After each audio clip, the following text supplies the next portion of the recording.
Ya, assalamualaikum warahmatullahi wabarakatuh. Alhamdulillah bertemu kembali dengan saya Arif Ompong. Hmm,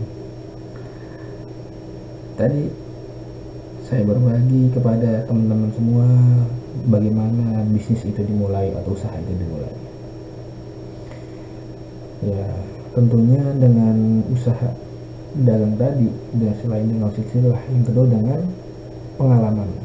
Nah, karena banyak ya para pelaku usaha, para pedagang itu dimulai dari pengalaman yang dia miliki, yang dia punya. Tadi, kenali dirimu, maka kau akan mengenali jalanmu. Iya, cakep. Mengenali dari pengalaman. Maksudnya gimana? Ya jadi,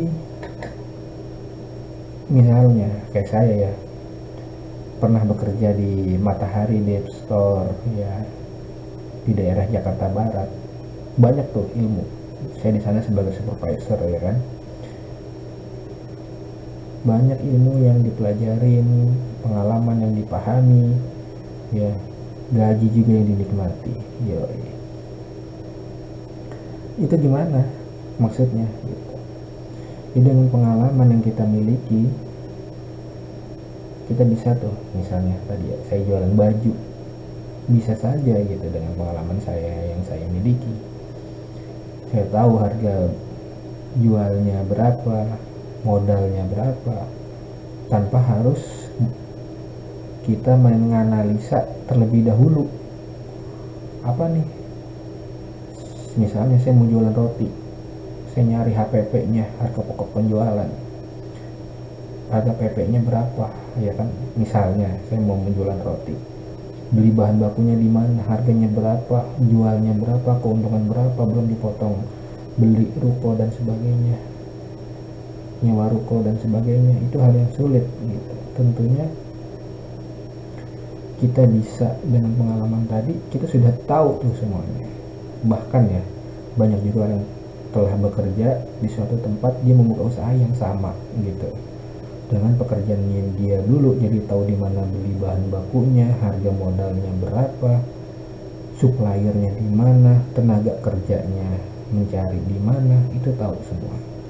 Tentunya dengan kode etik juga ya, jangan sampai teman-teman di sini sudah mempunyai pengalaman di satu tempat tapi ibaratnya menjadi musuh gitu. Tetap kita harus menjadi kompetitor saja gitu, jangan menjadi musuh, ingin menjatuhkan tempat kita mencari nafkah sebelumnya, itu tidak baik gitu. Ada ya, saya pernah dengar juga di mana bapak mertua saya punya kenalan gitu, dia berdagang gordeng ya kalau nggak salah gitu. Dia pernah bekerja dengan bosnya gordeng, jualan gorden gitu. Nah dia akhirnya buka sendiri. Ketika buka sendiri ya kan, ketika buka sendiri dia hubungin tuh customer dulu tempat dia bekerja gitu, customer bosnya, karena dia udah tahu ya keuntungan itu besar. Misalnya dalam satu produk keuntungannya 1 juta gitu, dia menghubungin tuh customer bosnya. Wah,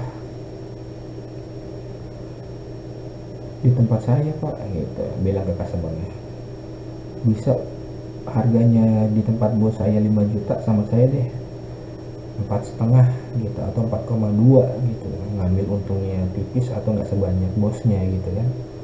Hubungin tuh customer bosnya. Akhirnya sekarang maju memang. Tapi kita lihat berkah apa enggak bisnis itu, kode etiknya dipakai enggak, dan gampangnya ini bagaimana ketika itu terjadi kepada dirinya, kepada dia, apa dia seneng gitu kan. Belum tentu ketika ada anak buahnya seperti itu mengkhianati dirinya gitu. Itunya boleh aja ketika dia seorang bos gitu kan, membuka usaha baru, punya bos, yang nggak usah hubungin gitu, cari customer baru dari nol, dari sedikit demi sedikit, jangan bermain belakang gitu. Itu nggak etis ya. Alhamdulillah saya pun ketika berdagang, berusaha, walaupun dulu saya pernah bekerja ya di bidang tertentu ya, saya tidak menghubungi customer bos saya yang dulu gitu. Bahkan saya berganti nomor ya, karena saya juga sebagai marketing mencantumkan nomor HP saya dulu ya di website, dan saya ganti nomor HP saya gitu ketika membuka bisnis baru. Jadi tidak ada tuh customer bos yang menghubungi saya gitu. Itu kode etik, dan intinya semua itu ada hukum sebab dan akibat. Pasti teman-teman sini udah ngalamin atau punya temen yang seperti itu, berkhianat ya, atau tidak mempunyai etika yang bagus di bisnisnya, sehingga menjadikan kehancuran di kemudian hari. Ya nggak mungkin dia langgeng gitu, karena kenapa? Kode etiknya sudah tidak bagus gitu, culas gitu. Jadi ketika berbisnis ya harus punya etika yang bagus, baik kepada pelanggan ya kan, kepada teman kerja, kepada rekan kerja, kepada supplier dan sebagainya, sehingga itu bisa menentukan keberhasilan teman yang panjang berkah gitu. Bahkan ketika teman-teman muslim, berkah itu ya sampai akhirat, tidak hanya di dunia gitu, tidak hanya bisnis itu sampai dunia, tapi sampai di akhirat. Maksudnya gimana ya, kan suatu saat kita juga akan ditanyakan apakah kita adil, apakah kita dalam berbisnis ya tidak zalim kepada karyawan, kepada customer bermain curang. Ya itu yang saya alamin semua ya, dan banyak juga teman-teman saya yang seperti itu. Adil lah insyaallah gitu di hadapan Allah dalam berdagang, karena menjaga makanan yang halal untuk keluarganya, menjaga makanan atau minuman dan pakaian yang halal berkah bagi keluarganya, menjaga gitu. Tapi memang dari bisnis yang curang tadi, yang jelas nggak akan bertahan lama saya yakin. Atau ketika sudah maju bisnisnya, ya bisa jadi akan mengalami kehancuran suatu saat nanti. Ya, seandainya dia maju, ya tentunya nggak akan pernah merasa cukup, pasti selalu kurang, karena cukup itu ada di hati, bagi hati yang menjaga, untuk menjaga tidak kotor atau senantiasa bersih. Yang kedua tadi yang berdasarkan pengalaman, bisnis dimulai itu berdasarkan pengalaman yang kita alami ya, bahkan tidak hanya pengalaman ketika bekerja atau pengalaman dulu pernah disuruh orang tua atau dulu pernah berdagang. Ya, saya pun pengalaman saya ketika berdagang dulu dimulai ketika saya sekolah ya kan, di SMA gitu. Alhamdulillah ketika di SMA saya berdagang, jualan nasi uduk, jualan gorengan, itu bisa menjadi modal awal saya juga dari pengalaman itu.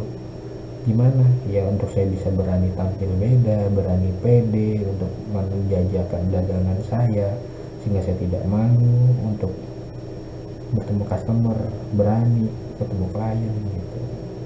Itu bisa juga menjadi modal awal kita gitu.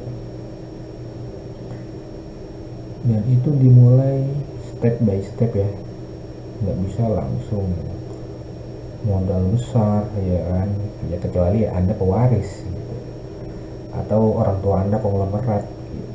Tapi kan ini sharing untuk para perintis ya. Ketika Anda pewaris, tentunya juga butuh pengalaman, Anda juga harus bekerja di bidang yang sama kalau untuk kemajuan usaha Anda gitu ya. Biasanya kan sama orang tua disuruh ikut kerja ya kan, disuruh beli ini, disuruh mantau karyawan, itu tujuannya untuk menambah pengalaman Anda dalam di bidang yang akan diwarisi. Ya itu tentu sah-sah aja, karena rezeki Tuhan yang ngatur, Allah yang ngatur. Kita juga sebagai pewaris ya, sebagai perintis tidak boleh cemburu iri hati ya, karena hakikatnya rezeki kita tidak akan pernah diambil orang lain gitu. Yang ada kita yang malas menjemputnya, dan kita tidak memancingnya untuk selalu bertambah. Bagaimana caranya? Ya dengan sedekah. Itu bisa menambah rezeki kita dengan dalil-dalil yang kita sudah pahami di guru-guru kita ya kan, dengan dibalas, dilipat gandakan dan sebagainya. Kalau Anda dipelit dalam berbisnis kepada orang tua, kepada saudara, bahkan kepada paket miskin, ya tunggu kehancuran juga gitu. Karena semua ada sebab akibatnya, hukum alam. Kurang lebihnya mohon maaf, wallahu a'lam bishawab.